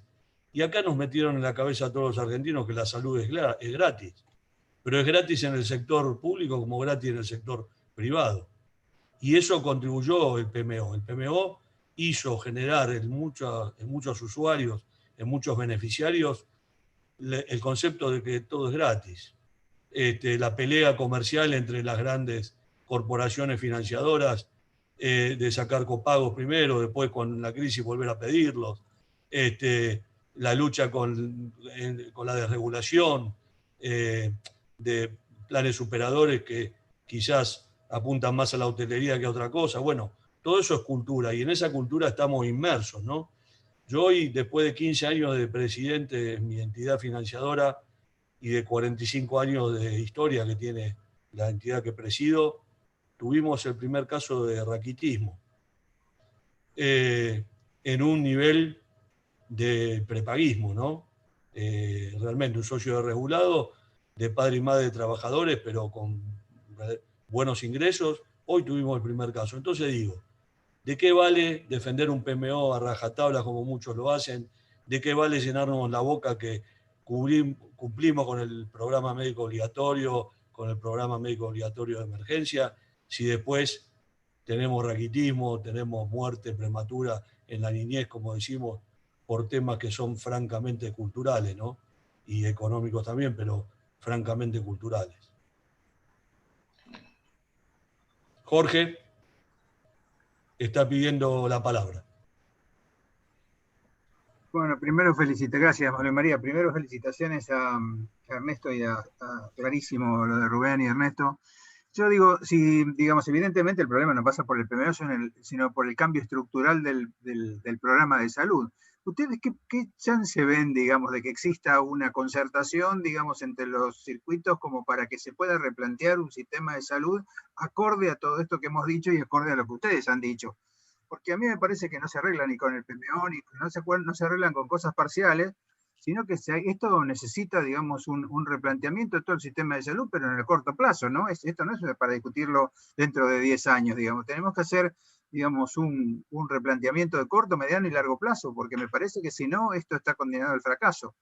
Me parece que este es el punto. Yo quería preguntarles a Rubén y Ernesto, ¿cómo ven ustedes el panorama político como para lograr una concertación política, un programa, digamos, que incluya todas las variables que se están planteando?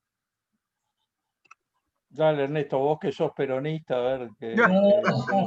Ira, Rubén, no quedó nada. No, dale, muy bueno.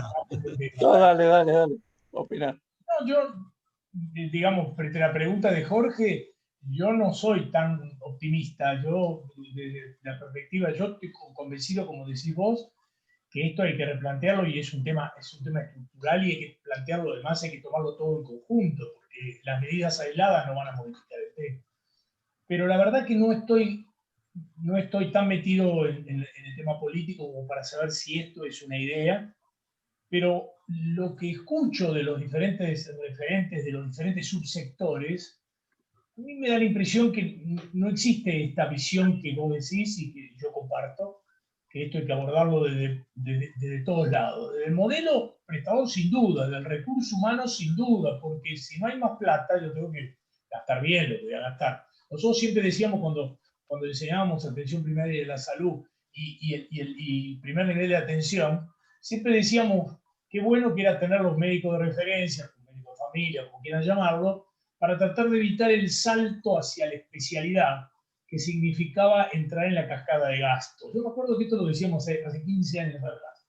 Y esto sigue existiendo, sigue existiendo. Nosotros no tenemos contención en el modelo, pero tampoco veo en muchos dirigentes ganas de que esa contención exista. Cuando uno plantea, vayamos a un modelo más administrado, empecemos a pensar en médicos de cabecera, con población a cargo, con responsabilidad nominal, etc. Que todo lo hemos discutido y todos estamos de acuerdo. Uno de golpe se encuentra, a mí me ha pasado la última vez con un dirigente gremial al cual, digamos, le hago gestión de algunas cosas. No, me dijo, no, a los afiliados nuestros les encanta ir al médico que quiere directamente. Esto es una parte del modelo. Después no le alcanza la plata, después viene a llorar, pero es así. Es así. Buena calidad del profesional, buena contención. Bueno, eso es otro de los elementos que hay que sumar, que lo hemos perdido hace muchos años. No sé si está la voluntad política de hacerlo, no, lo desconozco. Ahí, Rubén por ahí sabe más que yo. Yo como lo veo. Últimamente hace 2 o 3 charlas que están, no es que estoy pesimista, sino que las señales que veo no son la dirección, muchas de ellas, sí algunas cosas sí, la superintendencia ha visto 3 o 4 señales importantes, pero la solución del sistema de la seguridad social no está aislado del resto. Acá se soluciona todo el sistema sanitario, uno aisladamente no va a solucionarse, por más que represente el 60% de la población. Yo coincido con Ernesto y voy a un tema exclusivamente político para responderte, Jorge. Yo coincido con vos en que el tema es un tema absolutamente global y no solamente, te diría, el sistema de salud, excede los márgenes del sistema de salud. A ver, yo te voy a dar un ejemplo de esto. Por ejemplo, para poder modificar el financiamiento habría que modificar el sistema de coparticipación federal, habría que modificar el sistema de coparticipación municipal. Bueno, esto requiere un esfuerzo político para el cual yo personalmente, no es que sea pesimista, pero que no veo un ambiente de, no sé, hoy de que estén dispuestos a sentarse a la mesa gobierno, oposición y las distintas fracciones políticas a discutir cosas de este tipo, ¿no? Pero, a ver, el tema de la coparticipación me parece que es un tema, a ver, para la provincia de Buenos Aires es clave. Es decir, el 37% de los ingresos de un municipio provienen de la coparticipación municipal. Pablito Achabayán, que ha manejado esto, bueno, y Ernesto también lo saben. Y todos sabemos, miramos por otro lado, pero sabemos que una parte de esos ingresos no representan prestaciones, sino que representan un dibujo respecto de aumentar el número de consultas, camas que teóricamente figuran como de terapia intensiva y no lo son. Bueno, eso hay que blanquearlo, evidentemente. Y para eso tenemos que salir del marco del sistema de salud, tenemos que estar en la discusión política.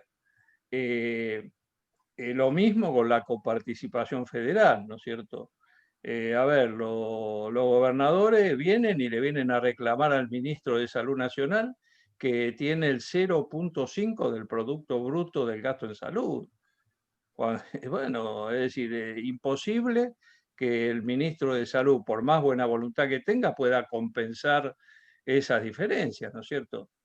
Bueno, todas esas cosas se tienen que discutir en un marco que yo me parece, no veo el ambiente político como para discutir eso hoy, ¿no? Ojalá me equivoque, pero no lo veo. Muchas gracias. Bueno, yo estuve preguntando por el chat si había alguna otra pregunta. Le doy a Miguel, entonces, que aclaró que tenía una.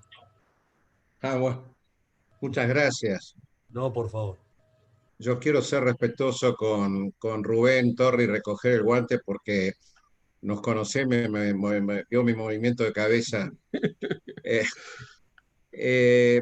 En el mismo orden, gracias Luis, en el No. mismo orden un poquito de la pregunta de Neira, y sabiendo que en este ámbito es gente pensante y de bien, vamos a ser claros, a lo mejor de pronto incentivar el sincericidio.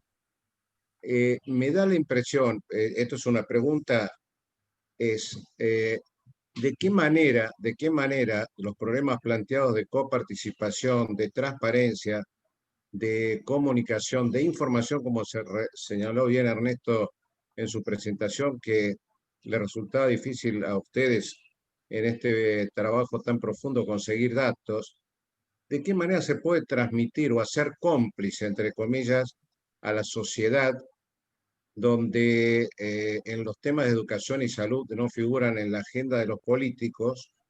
Yo no vi ninguna marcha porque comiencen las clases, por ejemplo, o ninguna marcha por los médicos cuando estaban en el frente de batalla y se enfermaban. Esto lo planteo desde el lado de cómo creen ustedes que se puede llegar a la información de los poderes del Estado, que no sea el Ministerio de Salud, sobre este tema tan importante que ustedes tratan como fundamental, que es el PMO, la Agencia de Evaluación de Tecnología, la litigiosidad. ¿Dónde apunto? Que hablamos con los legisladores, salvo aquellos que están en legislación general de pronto o comisiones de salud, desconocen por ahí que es un PMO o que es una agencia de evaluación de tecnología. Pero somos todos eventuales pacientes. Igual caso con los jueces. Con suerte, por ahí un perito colabora para que la litigiosidad sea un poco más benigna con el sistema.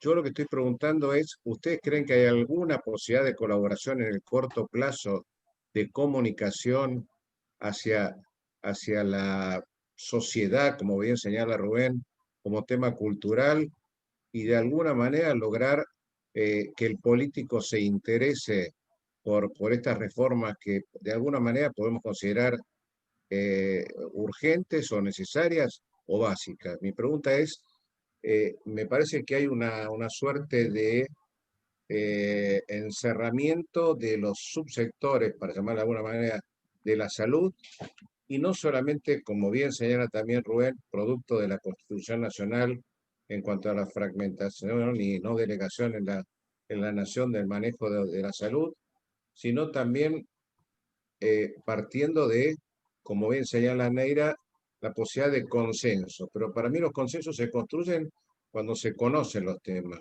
Y creo que algunos no conocen los palotes. No sé si ustedes lo comparten y de qué manera se puede colaborar, Rubén o Ernesto.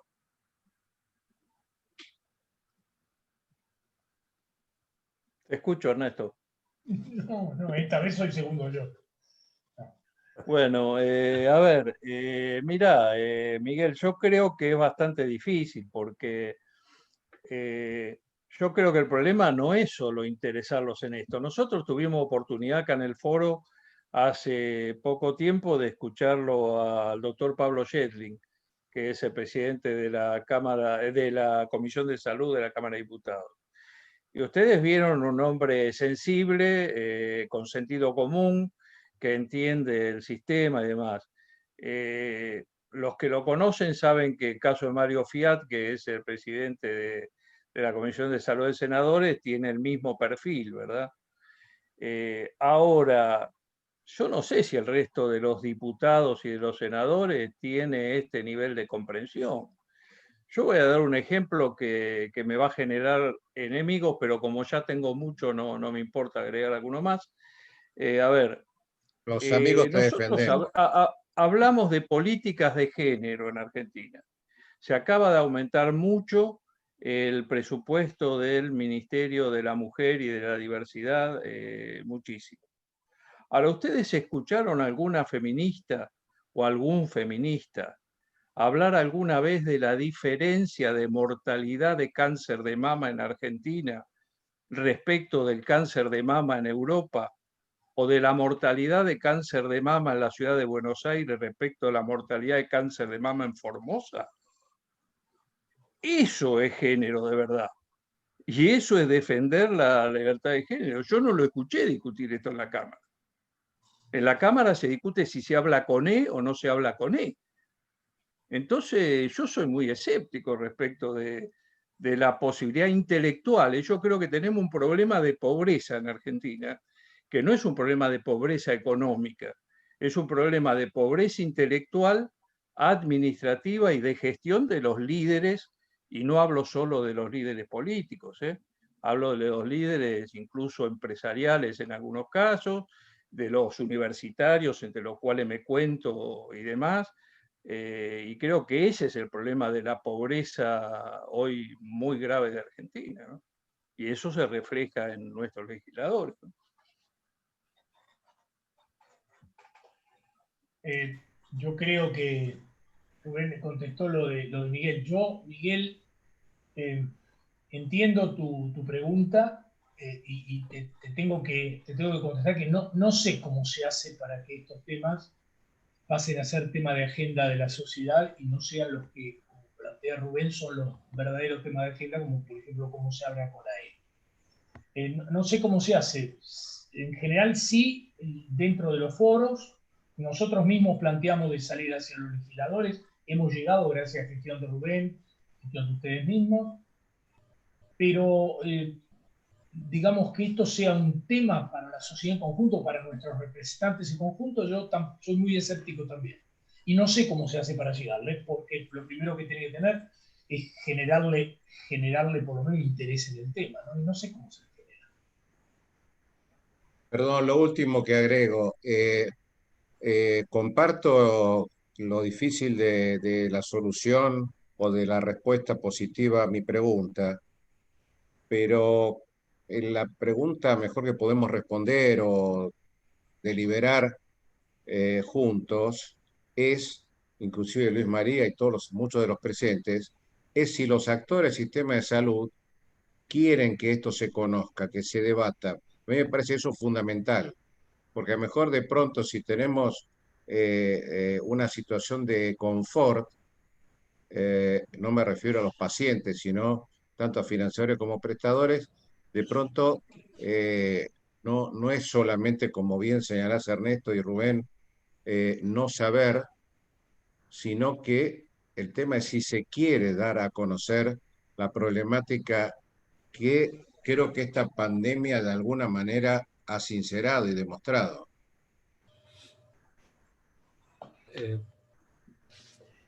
Yo no voy a opinar y te aclaro por interés personal, sé que no voy a opinar porque Luis María tuvo la gentileza de invitarme la semana que viene a hablar en ADEM y el motivo de mi charla va a ser este, así que si lo digo ahora nadie me va a ir a escuchar el jueves que viene. Por favor. Pero a ver, yo creo que es un problema de gatopardismo político, ¿no? Básicamente. Es decir, el día que alguno tenga la suficiente, instrumental, genital, como para, ante una cosa como esta, plantarse y decir, no voy a ser ministro si no manejo toda la salud. Voy a plantear que se cumpla la ley 23, 660 y 61 concretamente y la voy a aplicar. Y si no me dejan, me voy a mi casa. Y me parece que va a ser muy difícil. Sí. Pero tipo de eso hay pocos, ¿viste? Lamentablemente hay muy pocos. Y no solamente eso.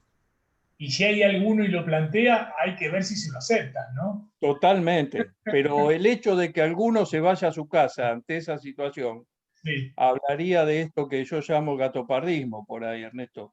Sí, es decir, diga, bueno, mira, este tipo se fue porque planteó esto y ni intentamos hacerlo. A ver si alguna vez vamos a ver si lo podemos hacer, ¿no? Sí, sí. Bien lo señaló Ernesto cuando a través tuyo, Rubén, pudimos hablar con Pablo Yedlin en este foro. Conozco el pensamiento de ustedes sobre PAMI, sobre las obras sociales provinciales. Estamos invitando a la reflexión y llevar hacia afuera estas problemáticas. Creo yo que es un tema serio de comunicación y como bien dijo Luis María, se creen que la salud es gratis, tenemos que explicar, abrir los costos, concertar y me parece que es la salida. Si no, el aprovechamiento. No, en Europa los abogados tienen un comportamiento y conducta ética que los llevan a que la litigiosidad sea mucho menor y acá no hay límites. Por ejemplo, bueno, y los jueces yo sé que no están de acuerdo con esos índices de litigiosidad, pero debemos ayudarlos. A los legisladores creo que se puede intentar. Eh, el miércoles, Rubén, así como creo que vos tenés el jueves en ADEM, ¿no? Sí. El miércoles viene Leverstein, que por ahí también tenemos una versión de la seguridad social, de una obra social, creo que es la número 1 en cantidad de afiliados, ¿no? De Por lo las menos obras sociales nacionales, sí. de las nacionales. Mi invitación era a que siendo un grupo que creo que poseen los conocimientos y lo que Rubén señaló como la valentía para ser prudentes, me parece que tenemos que generar desde acá, por lo menos que nos vamos con la satisfacción de decir, bueno, este es el camino y veremos quiénes son digamos, los capacitados y virtuosos para cubrir esos cargos. Me parece que tenemos que tener en claro el qué y esto es parte del cómo. Por mi parte, muy satisfecho por todo lo escuchado hoy. Miguel, una última reflexión, si es que me la permitís, porque me prestaste el mando por un momento nomás, te lo estoy devolviendo, pero si me das una licencia, ¿no? La verdad que, bueno, coincido con vos plenamente, esto fue magistral, la claridad que tienen ambos es increíble, lo que uno se va de acá aprendiendo, a pesar de que uno está en lugares donde obviamente no cree que ya sabe todo, pero sí tuvo oportunidad de por lo menos aprender mucho, pero la verdad que nos tenemos que ir muy satisfechos de acá por lo que han dicho los dos profesores. Y la reflexión última, realmente, ahora enfoco mi mirada a Salvador, ¿no? Al Tore, es que a pesar de todo lo que dijimos acá, que todos coincidimos que es verdad, de todos los defectos que le hemos encontrado a nuestro sistema, de todas las falencias, de todas las incoherencias legislativas, prácticas y políticas que tenemos, realmente hoy a mes de diciembre, habiendo sido declarada la emergencia el día 20 de marzo, yo me siento un poco orgulloso del sistema de salud, a pesar de todo. Realmente el panorama que teníamos al inicio era terrible, pensamos que nos íbamos a desbordar, veíamos algunos países del norte, perdón, algunas zonas del norte de Italia, veíamos Estados Unidos, veíamos Ecuador, veíamos Brasil, decíamos, y la verdad que a pesar de todos los errores que son característicos de los argentinos, que somos de cometer errores, supimos llevar adelante esta situación y esto creo que por un lado, y todos los que estamos acá, en mayor o menor medida, somos partícipes, fuimos partícipes de llevar a cabo esta campaña de por lo menos intentar doblegar al virus. No sé, no creo que lo hayamos podido lograr, pero por lo menos sí pudimos contener y eso se debe a gente, por eso me permití fijar mi vista en Salvador, porque son ejemplos, ¿no?, de todo esto, como tantos otros que están en el auditorio.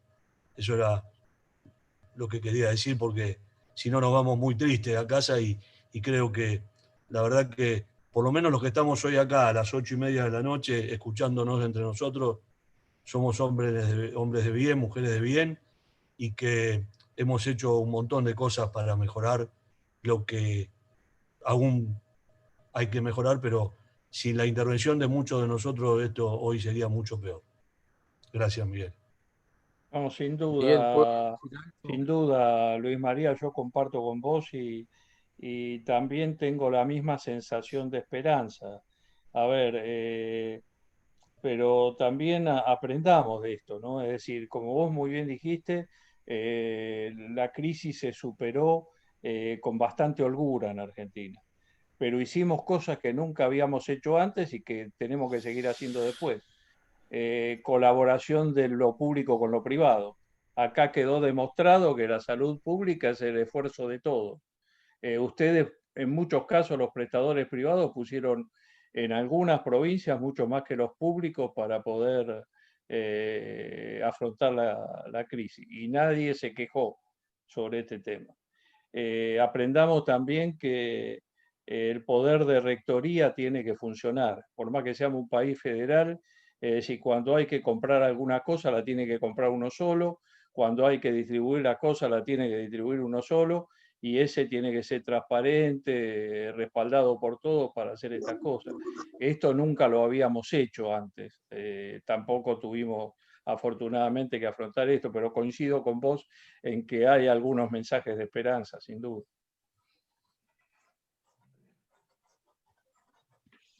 Bueno, yo también coincido, Luis María, con la conducta de, como bien señala Rubén, la interacción estatal-privado que se dio, un poquito improvisada, pero se fue acomodando, pero yendo a un lugar común, de esta crisis apareció una oportunidad. Tratemos de aprovecharla y de continuar. Yo le daría por el tema de la hora, salvo que haya alguno más que quiera agregar algo, agradeciendo mucho a Ernesto y a Rubén y a vos, Luis María, el cierre al doctor Neira, por un tema de horario y respeto hacia ustedes, por favor. Bueno, muchas gracias a todos, gracias Luis María por la coordinación, gracias Sergio y Ernesto por la claridad, digamos, de los conceptos a los que nos tienen acostumbrados. Me parece que este planteo hay que seguirlo entre todos, tenemos que armar una masa crítica, me parece que es necesaria una concertación política, me parece que no hay que volver a seguir cometiendo los mismos errores, no hay que tropezar con la misma piedra. Esta pandemia digamos, expuso muchas de las ventajas y desventajas del sistema, y me parece que hay que aprovecharlas. Y bueno, está en nosotros tratar de que podamos lograr alguna concertación a futuro que nos permita seguir trabajando para tener la salud que merecemos. Así que bueno, muchas gracias a todos, gracias Sergio, gracias Rubén, gracias Ernesto, gracias Luis María, gracias Miguel, y gracias a todos los que están aquí, los que estuvieron con nosotros. Un abrazo para todos. Gracias, buenas noches. Buenas noches. Gracias a todos, muy amable. Gracias. Gracias. Buenas noches, gracias. Gracias. Chao, gente. Luego, Chao, gracias Tore. Ernesto, Rubén, Miguel, Un Luis abrazo. María, Jorge. Un abrazo. Un abrazo. Un abrazo para todos, buen fin de. Luis María, te diste cuenta que Miguel no me dejó hablar, ¿no? Sí, lo hace a propósito. Te muteé a propósito, Salvador. ¿Viste? Yo veo que te ponen... No, es personal. Es personal el tema. Vamos a armar una Salvador, mandale Sí. un abrazo a todos los muchachos de allá. Mirá, se lo voy a dar y cuando sepan que viene de parte tuya se van a poner muy, pero muy felices. Sí, porque decirle te que le mando quieren y te un abrazo respetan grande. mucho. Así que Es es cierto mutuo, lo que decía Luis María y lo que dijo Rubén y Enrique y vos. Bueno, todos los que hablaron, verdaderamente a mí me llenó de alegría escuchar. Vos hablás cuando se van todos. No, acá algunos vos no me quedan. dejás, Miguel. Vos no me dejás. Vero es testigo. El doctor de Grossi es el responsable. Ahora la culpa la Pero el doctor Kochler. Sí, a ese hay que agarrarlo también. Lo tenemos bien apuntado. Pero creo que en esta crisis lo que se demostró es que nuestra gente, los que estamos dentro de este ámbito, prestadores, financiadores, han hecho muchísimo para contener esta crisis, mucho más que el gobierno. El gobierno fue el menos preocupado y el menos orientado a darle una solución. Yo se los comentaba a ustedes, yo tuve grandes discusiones por el tema del testeo. Me pedían que no testeara. Y a mí me parece, yo por eso soy un poquito escéptico en el tema de si esto va a tener continuidad, ¿no? Porque en realidad se resolvió un problema, seguimos adelante, volvemos a hacer lo mismo de siempre. eso va a ser muy complicado, ¿no? Me parece que este tema del replanteamiento, de saber qué cantidad de médicos necesitamos, de saber qué residencia queremos, esto no se puede hacer, digamos, solo, no se puede hacer una cosa sola, porque haciendo una cosa sola no sirve. Nosotros tenemos la oportunidad de hacer que todos los que terminen la carrera de medicina hagan la residencia. Hay que pisar algunos callos, entonces tenemos que hacer todo el tema de pisar algunos callos, que las universidades quieren achicar la carrera de medicina, y todo el mundo tiene su inconveniente, todo el mundo quiere mantener su status quo. Es muy difícil que la gente entienda que así no se puede. Cuando Luis María decía cuánto le cuesta el residente y cuánto le cuesta el médico de staff, a mí me parece que el problema es que el residente está mal empleado. El residente no es mano de obra barata. Digamos, el residente es un residente que está en formación y tiene una formación supervisada y no puede hacer ninguna actividad si no está supervisado. A lo sumo el senior puede hacer guardia con un staff, pero no puede hacer guardia solo. ¿Y pero Jorge, ¿sabés en qué? A ver, corregime, Luis María.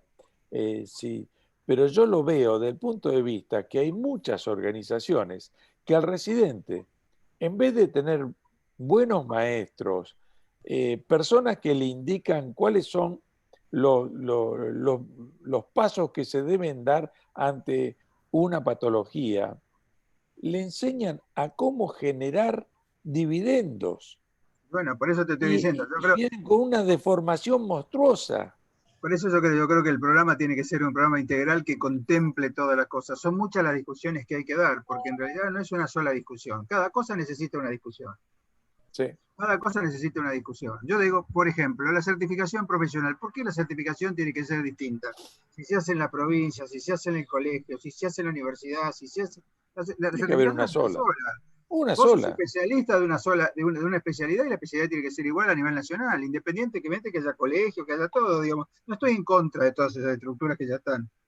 Lo que estoy diciendo, ¿por qué no se hace una concertación? Y a nosotros nos cuesta, porque cada uno piensa que en realidad lo que querés hacer es un negocito cobrándole tal cosa.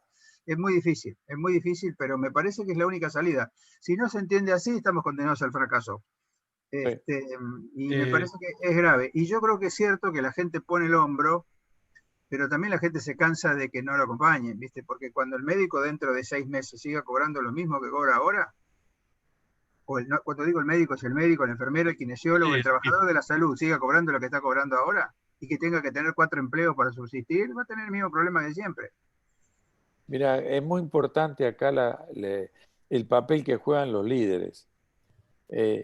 Porque si los médicos no te ven que vos estás involucrado en todo lo que están haciendo ellos, no estás pasando las mismas penurias que pasan ellos, Obvio. que te encuentran, entonces ahí vos ves qué organización puede tener un futuro o aquella que está condenada a morir.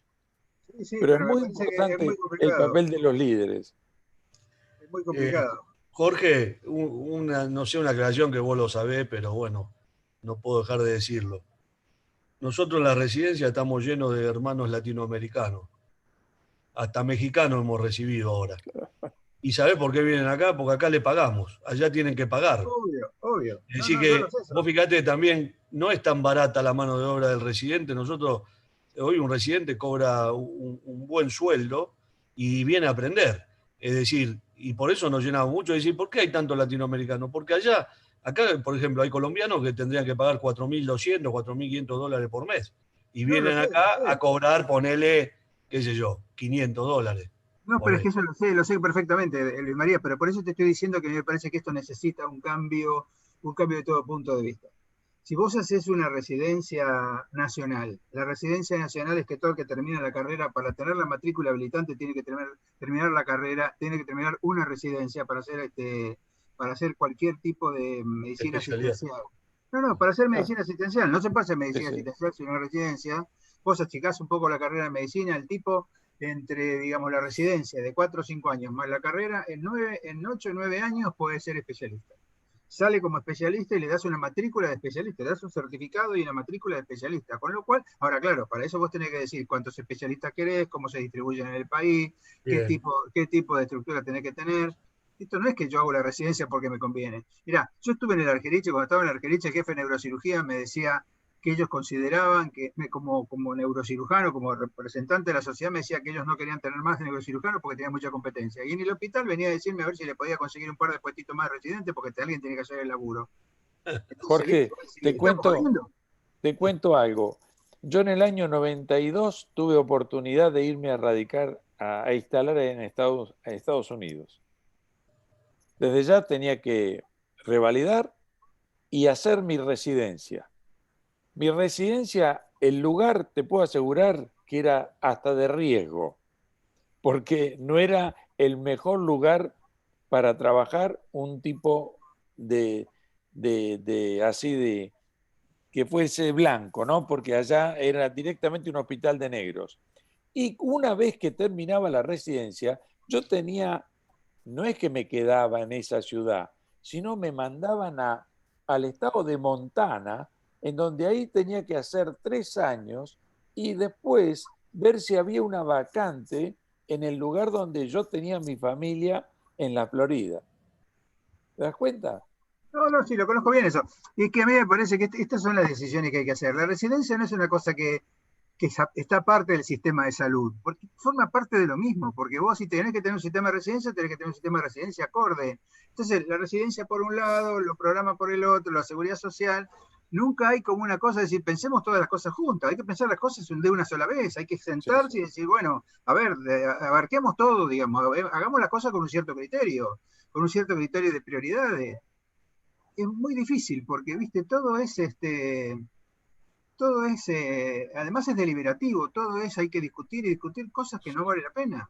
Yo he tenido problemas con Lograsso. Lograsso era el presidente del CONFEMEC, era el presidente del Colegio Médico de la Provincia de Buenos Aires, que decía de ninguna manera yo voy a hacer un acuerdo con el Consejo de Certificación porque nosotros, y no que había caso, no quería porque no se le daba la gana. Después cambió, vino Mauricio Canassi, con él tenemos un diálogo diferente. Eso no puede ser que vos no puedas hablar con una persona aunque pensés diferente. Y porque le gusta nivelar para abajo. Bueno, pero eso es un tema, ¿viste? Por eso digo que a mí me parece que todas estas cosas que nosotros estamos haciendo son parches, ¿viste? Es como el parche de la goma. Tenemos una goma totalmente parchada. Vamos a seguir con la goma parchada. ¿Cuántos parches más vamos a poner? Entonces, Jorge, el tema es, ¿no tendríamos que empezar a cambiar la llanta? La culpa la tiene Miguel. Sí, damos por cerrada la discusión. Muy bien. No se habla más hasta el miércoles que viene. Y no tiene derecho de réplica, Tore. No hay réplica. Silencialo, por favor. Gracias, Verónica, Pablo, Fernando, que lo escucharon, lo aguantaron al Tore. Hijo de... Qué malo que sos. Chao, Un abrazo a todos.